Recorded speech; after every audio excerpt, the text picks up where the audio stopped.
اسی پارے میں آیت الکرسی بھی ہے، اللہ نے اپنی حمد و ثنا کی ہے، اللہ لا الہ الا هو الحی القیوم، اللہ وہ ذات ہے جس کے سوا کوئی عبادت کے لائق نہیں، زندہ ہے، ہر چیز کو تھامنے والا ہے۔ میں چونکہ اس کا لفظ بلفظ ترجمہ اس لیے کر رہا ہوں کہ آیت الکرسی بہت پڑھی جاتی ہے اور حدیث میں اس کی بہت فضیلت ہے۔ آپ صلی اللہ علیہ وسلم نے فرمایا اس سے افضل آیت پورے قرآن میں نہیں ہے۔ فرض نماز کے بعد آپ صلی اللہ علیہ وسلم نے فرمایا جو پڑھے گا اسے جنت میں جانے سے کوئی چیز نہیں روک سکتی، اور صحیح حدیث سے ثابت ہے کہ شیطان سے، جنات سے، جادو وغیرہ سے آیت الکرسی انسان کو بچاتی ہے۔ رات کو بھی پڑھ کے سونے کی ترغیب ہے، حضرت ابو ہریرہ کا مشہور واقعہ ہے۔ چونکہ یہ خلاصہ میں پوری تفصیل نہیں بیان کروں گا، شیطان ان کو تنگ کرتا تھا انسانی شکل میں آ کے، حضرت ابو ہریرہ نے آیت الکرسی پڑھی اور نبی نے فرمایا کہ یہ شیطان اب راستہ تمہارا چھوڑ دے گا۔ تو شیطان آیت الکرسی سے ڈرتا ہے، تو یہ رات کو بھی سوتے ہوئے پڑھنی چاہیے، دم کرنا چاہیے اس کا اپنے اوپر، اور نمازوں میں بھی اس کی پابندی کرنی چاہیے۔ یہ جو آج کل جھوٹے روحانی عاملین بنے ہوئے ہیں نا، الٹی سیدھی چیزیں بتا رہے ہوتے ہیں، ان کے پاس جانے کی ضرورت نہیں ہے۔ کسی پہ جن ہو یا کوئی ایسا مسئلہ ہو جادو، آیت الکرسی پڑھ کے اس پہ دم کریں۔ تو اللہ وہ ذات ہے جس کے سوا کوئی عبادت کے لائق نہیں۔ اور یاد رکھیں جتنا مفہوم ذہن میں رکھ کے جب دم کریں گے نا تو زیادہ فائدہ ہوگا، اور مفہوم ذہن میں رکھ کے پڑھیں گے تو زیادہ ثواب ملے گا۔ اللہ لا الہ الا ہو، اللہ وہ ذات ہے جس کے سوا کوئی عبادت کے لائق نہیں، الحی زندہ ہے، القیوم ہر چیز کو تھامنے والا ہے، لا تأخذہ سنۃ اسے نہ اونگ آتی ہے، ولا نوم اور نہ نیند آتی ہے، لہ ما فی السماوات وما فی الارض اسی کے لیے ہے جو کچھ آسمانوں میں اور جو کچھ زمین میں، من ذا الذی یشفع عندہ الا باذنہ کون ہے جو اللہ کے سامنے کسی کی سفارش کر سکے سوائے اس کی اجازت کے، جس کی اللہ اجازت دے گا تو اس کی تو سفارش ہو سکتی ہے، باقی کسی کی نہیں ہو سکتی، کسی میں دم نہیں ہے۔ یعلم ما بین ایدیہم وما خلفہم جو کچھ لوگوں کی ماضی میں ان سے پہلے گزر چکا اللہ وہ بھی جانتا ہے، اور جو ان کے سامنے ہے بعد میں آنے والا ہے اللہ وہ بھی جانتا ہے۔ ولا یحیطون بشیء من علمہ الا بما شاء اللہ تو سب کچھ جانتا ہے، لیکن لوگ اللہ کے علم میں سے کسی بھی چیز کا احاطہ نہیں کر سکتے۔ اللہ کے پاس جو علم ہے اس میں سے کچھ بھی حاصل نہیں ہو سکتا الا بما شاء مگر جتنا اللہ چاہے۔ تو آج دنیا میں جتنی بھی نالج ہے وہ اللہ کے علم کا اربواں اور کروڑواں حصہ بھی نہیں ہے، اور یہ بھی وہ ہے جو اللہ نے چاہا ہمیں دے دیا۔ وسیع کرسیہ السماوات والارض اس کی جو بادشاہت کی کرسی ہے وہ آسمانوں اور زمینوں پہ پھیلی ہوئی ہے، ولا یعودہ حفظہما اور آسمانوں اور زمینوں کی حفاظت اللہ کو تھکاتی نہیں ہے، وہو العلی العظیم وہ بلند مرتبے والا اور عالی شان ہے۔ یہ آیت الکرسی ہے جس کا میں نے آپ کو ترجمہ بتایا، آپ ترجمہ کے ساتھ اس کو یاد کریں اور پھر پڑھیں گے تو انشاءاللہ زیادہ فائدہ ہوگا۔ اسی صورت میں اللہ نے یہ بھی بتا دیا لا اکراہ فی الدین، دین میں زبردستی نہیں ہے، اسلام میں کافر کو گن پوائنٹ پہ مسلمان نہیں کیا جا سکتا۔ فقط تبین الرشد من الغی اس لیے کہ اللہ فرماتے ہیں سیدھا راستہ اور غلط راستہ بالکل واضح ہے، اسلام اور کفر بالکل واضح ہے، تو اب گن پوائنٹ پہ کسی کو مسلمان بنانے کی ضرورت ہی نہیں ہے۔ اور جو ہے اتنا واضح ہے کہ جو بھی اس اسلام کے راستے کو فالو نہیں کرے گا وہ اپنی ہاتھوں سے اپنے آپ کو جہنم کے گڑھے میں ڈال رہا ہے، یعنی ہم نے حق اور باطل میں کوئی کنفیوژن چھوڑی نہیں ہے۔ اور آج بھی آپ دیکھ سکتے ہیں اسلام کے حکام کو آپ کمپیئر کریں دیگر مذاہب سے تو دودھ کا دودھ پانی کا پانی ہو جائے گا۔ فَمَن يَكْفُرْ بِالطَّاغُوتِ وَيُؤْمِن بِاللَّهِ فَقَدِ اسْتَمْسَكَ بِالْعُرْوَةِ الْوُثْقَىٰ فرمایا جو اللہ پر ایمان لائے اور شیطان کا انکار کرے، اسلام کو فالو کرے تو ایسے جیسے مضبوط چھلے کو تھام لیا۔ کوئی دریا میں ڈوب رہا ہو نا اور مضبوط کڑی کو تھام لے تو بچت ہو جاتی ہے۔ تو اللہ فرماتے ہیں یہ دنیا بھی حوادث کا اور شیطانی جو ہے نا اس میں تصرفات ہوتے ہیں، گمراہیاں پھیلتی ہیں، جو اسلام کے چھلے کو پکڑ لے گا تو وہ بچ جائے گا۔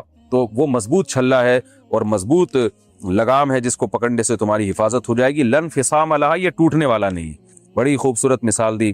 اور اللہ نے یہ بھی فرمایا اللہ ولی الذین آمنوا یخرجہم من الظلمات الی النور ایمان والوں کا اللہ دوست ہے، ان کو گمراہی سے روشنی کی طرف لاتا ہے۔ یعنی جب آپ اسلام کو فالو کرتے ہیں نا تو آہستہ آہستہ آپ کے سامنے ہدایت کے راستے اور کھلتے چلے جاتے ہیں، حق اور باطل اور ممتاز ہوتا چلا جاتا ہے، اور جو اسلام کو فالو نہیں کرتے تو وہ اور زیادہ گمراہی کی طرف چلے جاتے ہیں۔ اس کی مثال دیکھ لیں آپ، یورپ اسلام کو فالو نہیں کر رہا، کیسے کیسے گمراہانہ قانون بنتے چلے جا رہے ہیں، گے میرج کو حلال کر دیا، کچھ انسانی سوچنے کی بات ہے، شراب حلال ہے، زنا حلال ہے، گمراہی میں پڑتے چلے جا رہے ہیں، اور اب پتہ نہیں کیا کیا چیزیں حلال ہونے والی ہیں اللہ کی پناہ۔ تو اللہ فرماتے ہیں ایمان والے جو ایمان کو فالو کرتے ہیں روزانہ ان کی ہدایت بڑھتی ہے، اور جو اسلام کو فالو نہیں کرتا وہ گمراہی سے گمراہی کی طرف چلے جاتے ہیں، اور آئندہ اور زیادہ گمراہ ہو جائیں گے وہ۔ اسی صورت میں اللہ تعالیٰ نے ابراہیم علیہ السلام کا جو نمرود سے بحث ہوئی تھی وہ بھی ذکر کی. ابراہیم علیہ السلام نے کہا میرا رب جو ہے میرا رب زندہ کرتا ہے اور موت بھی دیتا ہے. تو بادشاہ نے کیا کہا کہ میں بھی تو زندہ کر سکتا ہوں. ایک شخص جس کی پھانسی کا فیصلہ ہونے والا تھا اس کو کہا، چھوڑ دیا کہ دیکھو یہ مرنے والا تھا، میں نے اس کو حیات دے دی. اور ایک آدمی جو بیچارہ بے گناہ تھا اس کو بادشاہ نے قتل کروا دیا، بولے دیکھو میں تو موت دیتا ہوں. ابراہیم علیہ السلام نے کہا ٹھیک ہے، میرا رب تو مشرق سے سورج نکالتا ہے، تو مغرب سے نکال کے دکھا. تو بیچارہ تو نہیں کہنا چاہیے، وہ جو ہے نا مبہوت ہو گیا. اللہ نے اسی میں ایک واقعہ بیان کیا کہ ایک کوئی بزرگ تھے پچھلے زمانوں میں، تو یا کوئی پیغمبر تھے، اس کا قرآن میں ہمیں واضح تذکرہ نہیں ملتا. تو انہوں نے کہا کہ اللہ تو جب ہم ہڈیاں ہو جائیں گے کیسے زندہ کرے گا؟ ان کے دل میں کوئی شبہ یا شک نہیں تھا، بس ویسے ہی اطمینان قلب کے لیے. تو قرآن کہتا ہے کہ اللہ نے ان کو موت دے دی. کالذی مر علی قریۃ وہی خاویۃ علی عروشہا، ایک بستی کے پاس سے گزرے جو تباہ ہو چکی تھی. تو انہوں نے کہا اللہ یہ تو مر گئے، کھپ گئے، کیسے قیامت میں دوبارہ زندہ ہوں گے؟ اللہ نے انہی کو موت دے دی. اور 100 سال کے بعد اللہ نے ان کو اٹھایا اور پھر اللہ نے پوچھا بتاؤ تم کتنے دن سوئے ہو، یہ کتنے دن تمہیں پر موت واقع ہوئی ہے؟ انہوں نے کہا 1 دن یا اس سے بھی آدھا. اللہ نے کہا کہ تمہیں میں نے 100 سال تک موت دی ہے، 100 سال کے بعد اٹھایا ہے. فانظر الی طعامک وشرابک لم یتسنہ، اپنا کھانا اور پینا دیکھو ذرا بھی خراب نہیں ہوا، 100 سال تک اللہ نے اس کی بھی حفاظت کی.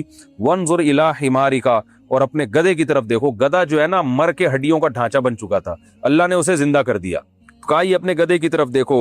وَلِنَجْعَلَكَ آیَةً لِلنَّاسِ وَانظُرْ إِلَى الْعِظَامِ كَيْفَ نُنشِزُهَا، دیکھو ان ہڈیوں کو ہم کیسے دوبارہ اکٹھا کرتے ہیں. ثُمَّ نَكْسُوهَا لَحْمًا، ان پہ گوشت کیسے چڑھاتے ہیں.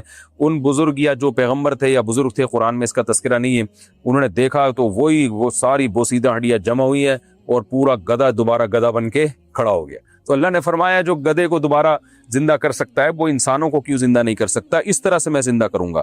پھر ابراہیم علیہ السلام کا بھی اللہ نے تذکرہ کیا. ابراہیم علیہ السلام نے اللہ سے پوچھا اللہ تو مردوں کو کیسے زندہ کرے گا؟ اللہ نے فرمایا ابراہیم کیا تجھے یقین نہیں ہے؟ قال بلا ولکن لیطمئن قلبی، کیوں نہیں ہے اللہ، مجھے تیرے وعدوں پر یقین ہے، بس میں چاہتا ہوں اور اطمینان ہو جائے. تو اللہ نے کہا خذ اربعۃ من الطیر، اے ابراہیم آپ 4 پرندوں کو لیں، فصرہن الیک، کسی مخصوص آواز سے ان کو مانوس کریں، پھر ان کو ذبح کر کے ان کے گوشت مکس کر کے 4 پہاڑوں پہ، چاروں کناروں پہ، چاروں طرف ان کے ٹکڑے مکس کر کے ڈال دیں. پھر کیا کریں آپ کہ ثم اجعل علی کل جبل منہن جزءا ثم ادعہن، پھر جس آواز سے جس پرندے کو مانوس کیا وہ آواز نکالیں. جیسے ابراہیم علیہ السلام آواز نکالتے، چاروں پہاڑوں سے اس خاص پرندے کی بوٹیاں اور پر اڑ کے جڑتے اور پرندہ وہ چلتا ہوا چلا آیا تھا ابراہیم علیہ السلام کی طرف. تو وَعْلَمْ أَنَّ اللَّهَ عَزِيزٌ حَكِيمٌ، اللہ نے یہ منظر ابراہیم علیہ السلام کو دکھایا اور فرمایا یقین کر لے اللہ زبردست غالب ہے اور حکمت والا ہے. غالب کا مطلب جو چاہے کرتا ہے، مردوں کو بھی زندہ کر سکتا ہے، اور حکمت والے کا مطلب ہر ایک کو زندہ کر کے دکھائے گا نہیں وہ، کیونکہ ایسے سب کو اللہ دکھاتے پھر تو غیب پر ایمان تھوڑی رہا، پھر تو سارے کافر مسلمان ہو جائیں.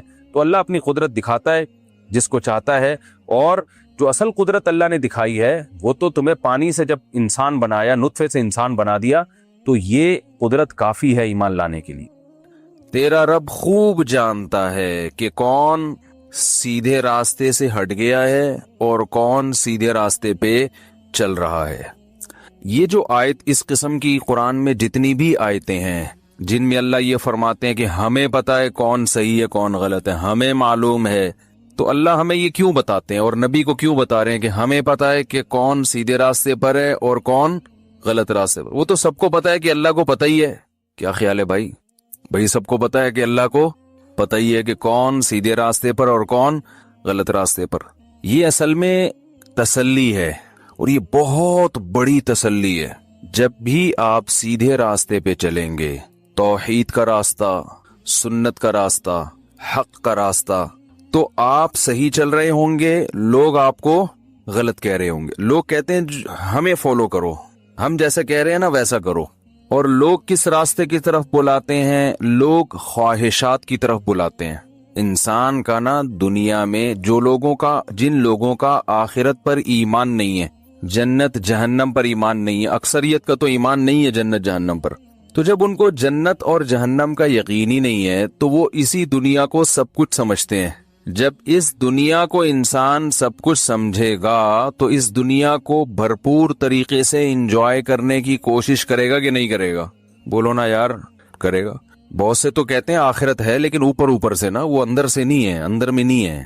اوپر اوپر سے کہتے ہیں یہ مردے تو سڑ کے ختم، بدبو، لاش، گائے بھینسیں مرتی ہیں ان کا بھی وہی انجام ہوتا ہے جو انسانی لاشوں کا ہوتا ہے، تو کوئی آخرت میں نہیں ہے کچھ بھی۔ ہو تو ٹرائی کرنے کے لیے جمعہ پڑھ لیتے ہیں، رمضان کے روزے بھی رکھ لیتے ہیں، اگر ہوا تو شاید کام آ جائیں، لیکن کوئی مزیدار ایمان نہیں ہے۔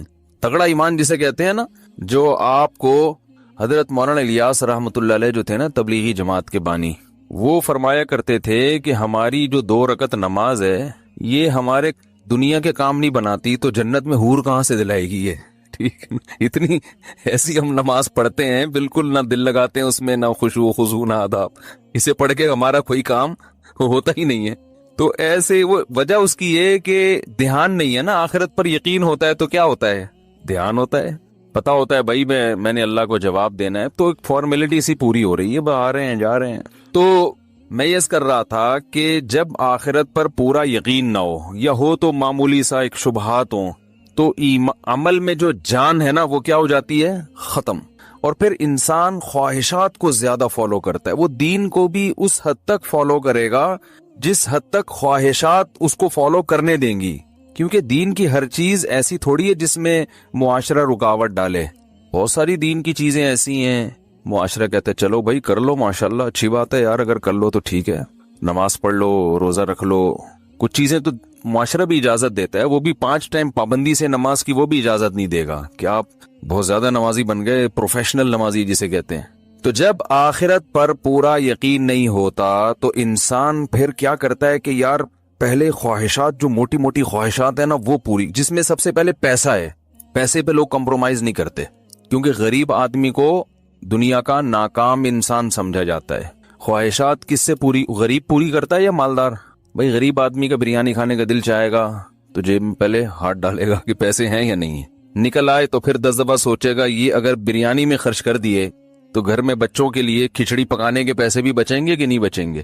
تو وہ یہ ساری چیزیں جب سوچتا ہے نا تو وہ جیب سے ہاتھ واپس نکال لے، تو ایسے ہی ٹھیک ہے، پیسہ ہو تو بریانی کیا، پیسے والے آدمی تو سوچ رہا ہوتا ہے کہ سب کچھ کھا کھا کے تھک گئے ہیں، اب کیا کھائیں یار۔ تو باتیں ہو رہی ہوتی ہیں نا دوستوں میں، یار وہ بیف نہیں، ہمیں بیف رہنے دے، ایسا کر مٹن لے آ، مٹن نہیں یار ایسا کر مٹن کو چھوڑ تو چکن لے آئے، ابے چکن تو کل بھی کھایا تھا یار، ہوٹل میں یہ بات ہو رہی ہوتی ہے نا، ابے چکن تو کل کھایا تھا، ایسا کرو ملائی بوٹی صحیح رہے گی، ابے ملائی بوٹی چل ایک ملائی بوٹی لے آ، ایسے نا بیزاری سے، پیسے بہت ہیں ٹھیک ہے نا، ایک ایسا کر، وہ اس کو جب آرڈر دے رہے ہوتے ہیں نا، ایک ایسا کر ملائی بوٹی لے آ، اور چانپیں ہیں، وہ چانپ کو کیا کہتے ہیں آج کل، ایک بڑا اچھا سا نام آیا ہے، خیر یار ایک بڑا مشہور نام ہے چانپوں کا، چلیں چھوڑیں چانپیں ہی صحیح ہیں، تو ایسا کر چانپیں لے آ، اور رائس میں جو ہے نا افغانی پلاؤ لے آ، بس 15-20 چیزیں لا کے پھر بچاتے کیسے ہیں، وہ اتنا سارا بچایا، ایک ادھر سے چکھا ایک ادھر سے چکھا۔ تو مالدار آدمی کو تو سمجھ میں نہیں آ رہا ہوتا کہ ساری خواہشات پوری ہو گئی، اب کیا کروں میں، ایک ہی خواہش پوری نہیں کر رہا ہوتا، دوسری شادی والی، باقی ساری خواہشات، یہ ایسی خواہش ہے جس کو لے کے قبر میں دفن ہو جاتا ہے بیچارہ، یہ مالدار بھی پوری نہیں کرتا۔ اس کے علاوہ جتنی خواہشات ہیں بتاؤ کوئی خواہش چھوڑتا ہے؟ تو میرا تو ہر ایک سے واسطہ پڑتا ہے نا، کمپنی کے مالکان بھی آتے ہیں کچھ مشوروں کے لیے، تو ایسے ایسے ارب پتی لوگ، کروڑ پتی لوگ آتے ہیں، میں حیران ہو جاتا ہوں یار کتنا پیسہ اللہ نے۔ نوجوان آدمی کہتا ہے میں اسپین سے ناشتہ منگواتا ہوں، بڑے بھائی کہہ رہے وہ ہمارے یہاں جو مکھن ہے وہ اسپین سے آتا ہے، جیم وہاں کا اچھا ہوتا ہے، جاپان کا، ملکوں کے نام میں بھول رہا ہوں، اب میں نے کوئی یاد تھوڑی کر کے رکھے ہوئے تھے کون سے ملک کا جیم، ہم نے تو یہیں سے خریدنا ہے بھائی، ادھر سے جس ملک کا بھی جیم اچھا ہو ہم نے کہاں سے خریدنا ہے، وہ جو پرچون کی دکان ہے بھائی، تو جو ذرا سستا والا ہمیں نکال کے دے دے صحیح ہے نا، 50 روپے کم میں جو مل رہا ہے وہ دے دے بھائی تو ہمیں۔ ایسے ہی ہمارے ایک دوست تھے، وہ بھی کہہ رہے تھے میں نے یہ بادام جو ہے نا پتہ نہیں ایران سے منگوائے ہیں، یہ پستہ جو ہے یہ پتہ نہیں چائنا کا ہے، یہ فلانے یہ اخروٹ وہاں کا ہے، تو ہمیں مذاق سوجا، ہم نے کہا یہ مونگ پھلی کھائیں، کہہ رہے کہاں کی، میں نے کہا فلسطین سے منگوائی ہے میں نے ٹھیک ہے، پھینک رہے ہو تو بھائی ہم نے بھی تھوڑی سی پھینک دی، کیا ہے۔ تو دولت مند آدمی جو ہے نا، دولت مند آدمی، مالدار آدمی کے پاس تو پیسہ اتنا ہے کہ اس کو سمجھ میں نہیں آ رہا کہ میں کروں کیا۔ تو اب جب آخرت پر پورا ایمان نہیں ہوتا تو انسان خواہشات کو پھر، بھائی جب سب کچھ یہی دنیا ہے تو یار مزے ہونے چاہیے نا، لائف کو کیا ہونا چاہیے، انجوائے کرو، انٹرٹینمنٹ ہو، یہ والی فلم دیکھ لی اب دل بھر گیا، اب کوئی دوسری فلم اسی ٹائپ کی کہانیوں سے دل بھرا تو اب تھوڑا فلم کا اسٹائل بھی چینج ہونا چاہیے, ٹھیک ہے نا. تو مختلف فلمیں دیکھ لی, ڈرامے دیکھ لیے, سارے انٹرٹینمنٹ, اس کے بعد بھی کم بخت آخر میں بور ہو رہے ہوتے ہیں. یار کیسی بورنگ لائف گزر رہی ہے. غریب آدمی بور نہیں ہوتا, وہ تو اسی بریانی کے چکر میں نا جو اس دن رہ گئی تھی, سوچنے کے لیے اس کے پاس ٹائم ہوتا ہے نا, وہ اسی کو سوچ رہا ہوتا ہے, تو بور نہیں ہوتا وہ. تو خیر کہاں سے کہاں بات چلی جاتی ہے یار. تو خواہشات جو ہے نا, انسان کی خواہشات, وہ خواہشات جب آخرت پر پورا یقین نہیں ہوتا, ایمان نہیں ہوتا, تو انسان ہدف کس کو بناتا ہے؟ خواہشات کو. اب ہر وہ چیز جو اس کی لائف میں انٹرٹینمنٹ کو ختم کرنے کا یا کم کرنے کا ذریعہ بن رہی ہو, وہ اسے قبول نہیں کرتا, چاہے وہ اصطلاحی اعتبار سے یعنی نام کا مسلمان ہی کیوں نہ ہو. غیر مسلم تو دور کی بات ہے, مسلمان ہی کیوں نہ, وہ بھی نہیں کرتا. آج کل تو اکثر مسلمان شریعت کو فالو, پوری شریعت کو فالو نہیں کرتے, اتنی کرتے ہیں جتنی کلچر اجازت دیتا ہے. تو مجھے ایک بات بتاؤ, اس سے پتا چلا اس کائنات میں کوئی بھی تبدیلی, جس کو انگلش میں چینجنگ کہتے ہیں, تبدیلی, مبدل, جس کو عربی میں مبدل اور انگلش میں چینجر کہتے ہیں, کائنات میں کوئی تبدیلی پیدا کرنے کے والے کے بغیر, تبدیلی کرنے والے کے بغیر نہیں ہو سکتی. تو یہ کائنات خود بخود پیدا کیسے ہو سکتی ہے میرے بھائی؟ بہت مشکل ہے, بہت مشکل ہے. اس گاڑی کو سائنسدانوں نے بنایا, سائنسدانوں کو کس نے بنایا؟ یا تو کوئی اور سائنسدان ہے. ایک ایتھیسٹ سے میں نے یہ سوال پوچھا, اس کمبخت نے یوٹیوب پہ جواب دیا, پاگل آدمی نے, کھڑیایا ہوا ہے وہ. اس سے ہم نے یہ سوال پوچھا کہ یہ گاڑی میں چینجنگ نہیں ہو سکتی نا چینجر کے بغیر, کوئی کمپنی بناتی ہے, کمپنی کو پھر جو کمپنی جو بنانے والی ہے وہ گاڑی سے زیادہ عجیب چیز ہے نا, جو سائنسدان بنا رہے ہیں وہ تو گاڑی سے بھی زیادہ عجیب چیز ہے, ان کو پھر کس نے بنایا؟ سوال پیدا ہوتا ہے کہ نہیں ہوتا؟ تو اس نے جواب دیا کہ ہو سکتا ہے کوئی اور مخلوق ہو مریخ پہ یا کہیں اور جو پورا نظام چلا رہی ہو, کوئی ہو, خدا نہ ہو, وہ کوئی اور مخلوق ہو جس نے یہ سب کچھ بنا, یعنی اس نے یہ مان لیا کہ خود بخود نہیں ہو سکتا, کسی نے کیا یہ. ابے بھائی یہ ایسے ہے, بارش سے بھاگا پرنالے کے نیچے آ کے کھڑا ہو گیا. بارش سے بھیگ رہے تھے کہ یار بارش لگ رہی ہے, تو کھڑے ہوئے تو برساتی پرنالا اوپر سے. یہ تم ایسے اشکال سے بھاگے ہو کہ اس سے بڑے اشکال میں یہ تو. اور وہ مخلوق جس نے, جو مریخ پر یا کہیں بھی ہوگی, جس نے ان سائنسدانوں کو اور پورے سسٹم کو بنایا, وہ تو پھر ان سائنسدانوں سے بھی زیادہ عجیب ہوگی. کیا خیال ہے؟ وہ خود بخود اس کا بننا تو اور زیادہ عجیب ہے نا. اس کا مطلب اس کو بھی پھر کسی نے بنایا ہے, کیونکہ جتنی عجیب تر جتنی پیچیدہ مشین ہوتی ہے اس کا اتفاق سے بننا اتنا ہی مشکل ہوتا ہے, جتنی سادہ مشین ہوتی ہے اس کا اتفاق سے بننا اتنا ہی آسان. تو لا محالہ ایک ایسی ذات کی طرف ہم آئیں گے جو اپنے وجود میں کسی اور کی محتاج نہیں ہے, وہ کائنات سے ہٹ کر ہے, اس پر فزکس کے قوانین لاگو نہیں ہوتے. کیونکہ یہ جو نیوٹن بول کے گیا ہے کہ چینجر کے بغیر چینجنگ نہیں ہوتی, یہ کائنات کے بارے میں بول کر گیا ہے, یہ خدا کے بارے میں نیوٹن نے ایسا کوئی قانون نہیں کہا. لا محالہ ایک ایسی ذات آخر میں آئے گی جو فزکس کے قوانین سے بالا ہے, وہ مادی چیز نہیں ہے, وہ خدا ہے, وہ اللہ ہے. تو یعنی انہوں نے بھی مان لیا کہ یہ خود بخود نہیں بن سکتا, ان کو کسی نے بنایا ہے, لیکن جو بنانے والے کو مخلوق کہہ رہے ہیں, یہ خدا نہیں ہے. تو مخلوق کا تو مطلب یہ جس کو خود کسی نے بنایا. مجھے لگ رہا ہے آپ لوگ کی کھوپڑی آج صحیح کام کر نہیں رہی ہے, کھوپڑی آپ لوگ. میری الحمدللہ صحیح طرح سے کام کر رہی ہے, اس لیے میں اس بات کو کبھی نہیں مان سکتا کہ ہم یہ آٹومیٹیکلی ڈیجن کر کے یہ دو آنکھیں بھی فٹ ہو گئی, پوری ناک بن گئی, ایسی تمیز والی ناک یار, اس کے 2 سوراخ بھی ہیں, بیچ میں پوری ہڈی ہے اور دونوں میں بیلنس ہے, اور اتنی پیچیدہ مشین یار. یہ ناک کی ہڈی جن کی بڑھ جاتی ہے, کانوں کا بیلنس آؤٹ ہو جاتا ہے ان کا. ڈاکٹر کہتے ہیں یہاں پانی ہوتا ہے کانوں میں, یہ بیلنس ناک کے دونوں نتنے, آپ نے دیکھا ہوگا جن کی ایک ناک بند ہوتی ہے 12 گھنٹے کے بعد دوسری بند ہوتی ہے, یہ والی کھل جاتی ہے. اکثر یہی سیٹ اپ پاکستان میں تو یہی چل رہا ہے. دونوں ناکیں, بہت کم لوگ ہیں جن کی آج تک کھلی ہوں. جو یہاں ڈیزل دھوئیں چل رہے ہیں نا, اس میں ایسے بہت کم لوگ رہ گئے ہیں جو بیک وقت دونوں نتنوں سے سانس لیتے ہوں. یہ کہہ رہے اللہ, جیسے میں نے کوئی بہت ہی, یہ میں ایک عیب بیان کر رہا ہوں اپنی سوسائٹی کا, ان کے بھی لگ رہا ہے دونوں نتنے پورے کام نہیں. دونوں نتنوں سے سانس صرف جاپان میں, امریکہ میں لیا جاتا ہے. یہاں ہمارے یہاں اکثر, میری بھی یہ والی ناک بند ہے, یہ کھلی بھی ہے, لیکن تھوڑی دیر میں یہ کھل جائے گی. یہ کیا ہو جائے گی بند. یہ اگر سیٹ اپ نہ ہو نا تو ہماری الائنمنٹ کیا ہو جائے, پانی کی آؤٹ ہو جائے. اتنی زبردست ایڈجسٹمنٹ ہے یار کہ وہ فطرت کیا کرتی ہے, ایک ناک کو کھول دیتی ہے کہ اب یہ والے سے جائے.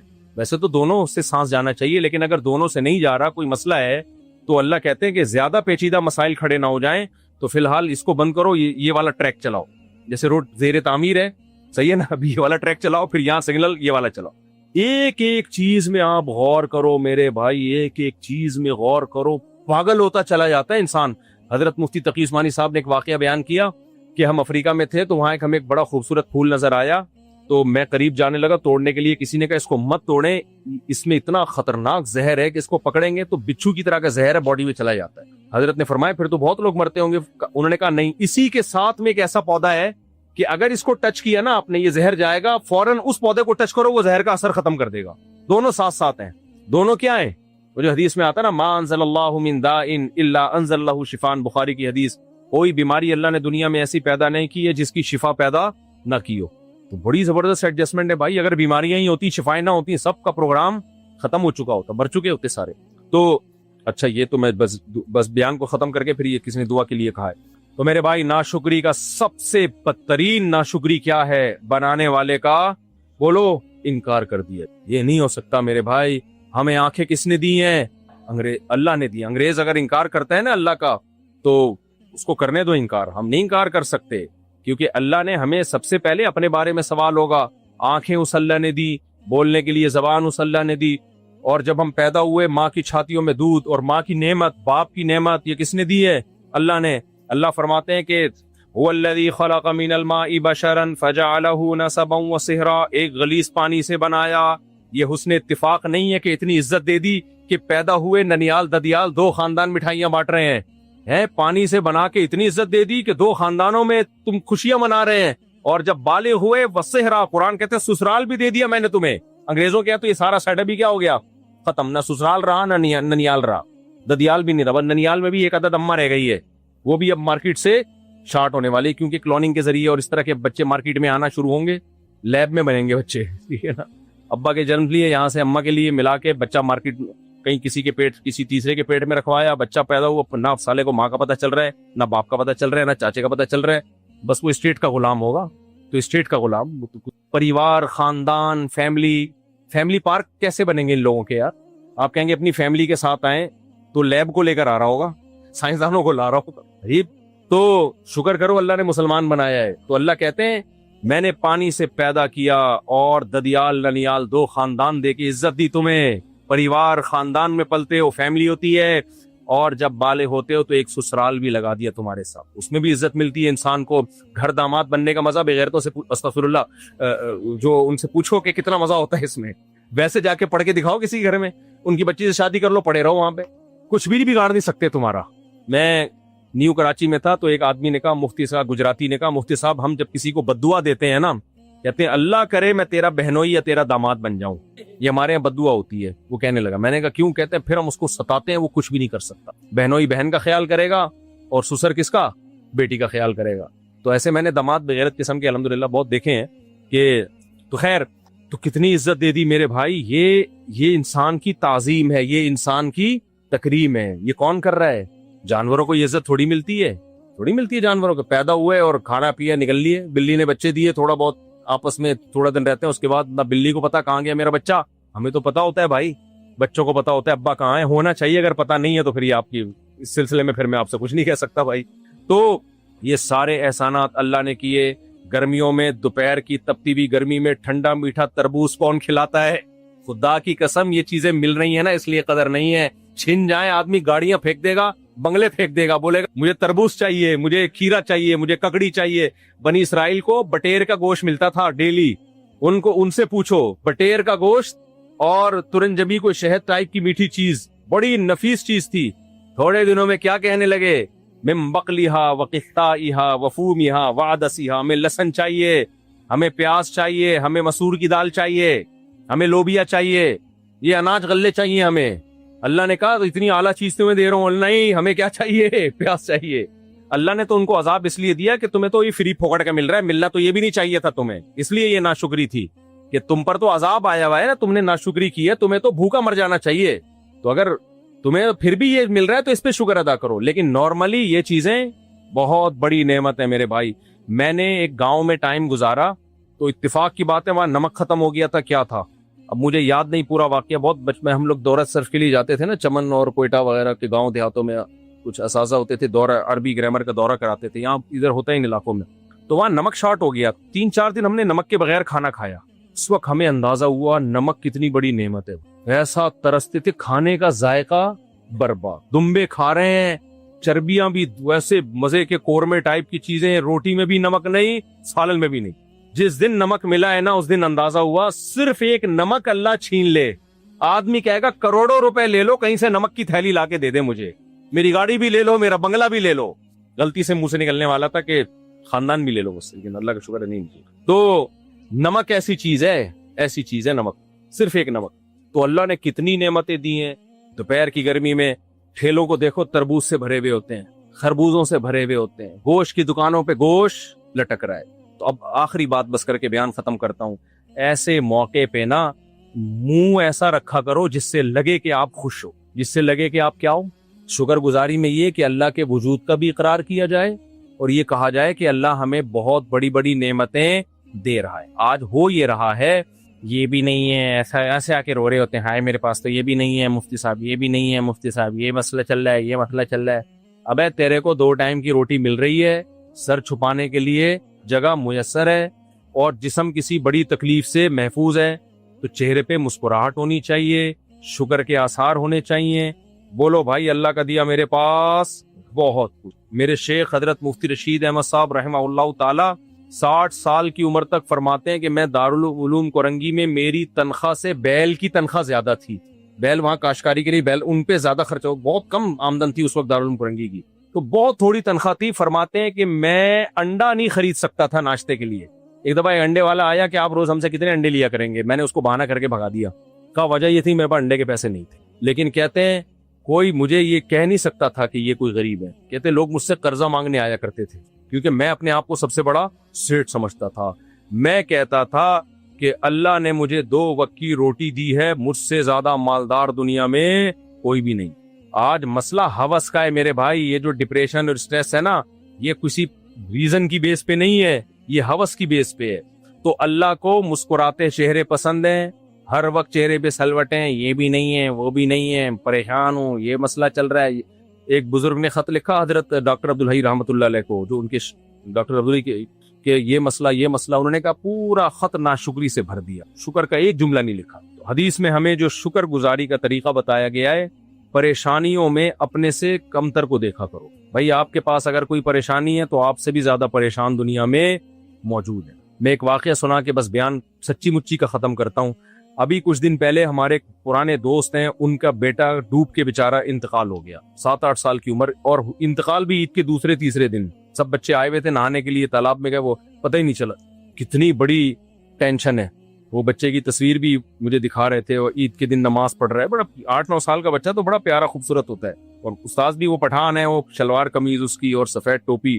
بچے شلوار قمیض میں بڑے اچھے لگتے ہیں, بچیاں اسکارف میں, فراک میں, اور بچے شلوار قمیض میں ٹوپی میں. آپ ذرا ایک دن اپنے بچے کو پتلون پہناؤ, میں پینٹ شرٹ کو ناجائز حرام نہیں کہتا, لیکن ذرا ٹرائی کر کے دیکھ لو اپنے خرچے پہ. بچے کو آپ سفید شلوار قمیض پہناؤ اور ٹوپی پہناؤ, اور پھر اس کی موبائل میں تصویر لے کے چیک کرو, ایسا پیار آئے گا نا اس کے اوپر. اس طرح بچی کو ایک دن آپ اسکرٹ پہناؤ, چھوٹی بچی کو سلیو لیس کپڑے پہناؤ, اور ایک دن کیا کرو, اس کو فراک پہناؤ, اسکارف پہناؤ اور تصویر لو. زمین آسمان کا فرق لگے گا, زمین آسمان. یہ جو اسلامی لباس ہے نا, اس میں بھی اللہ نے ایک بڑی برکت رکھی ہے. میں پینٹ شرٹ کو ناجائز نہیں کہہ رہا, لیکن